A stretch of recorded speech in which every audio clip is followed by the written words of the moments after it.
In this guide, I'm going to show you how to turn any image into black and white inside Figma. This is useful when you want a more minimal look, when you're creating mockups with a consistent style, or when you simply want to remove distractions and keep the focus on the layout itself.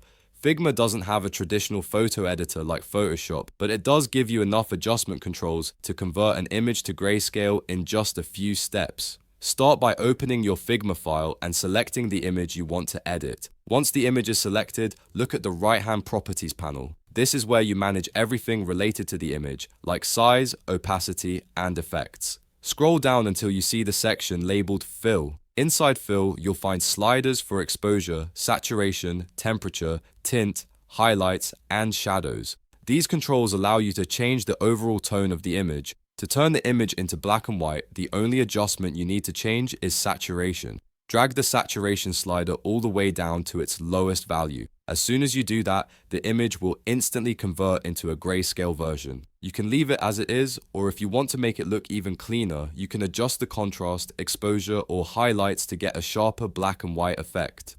Increasing contrast will make the dark areas darker and the light areas brighter, which can help your final result look more dramatic or more readable, depending on the style you're going for. Once you're happy with the look, your black and white version is ready to use in your design. The nice thing about doing this in Figma is that the adjustment is non-destructive, so you can always bring back the color later by raising the saturation slider again. This means you can experiment freely without worrying about permanently altering your original image. That's all there is to it. Converting an image to black and white in Figma is quick, simple, and gives you full control over the style of your design.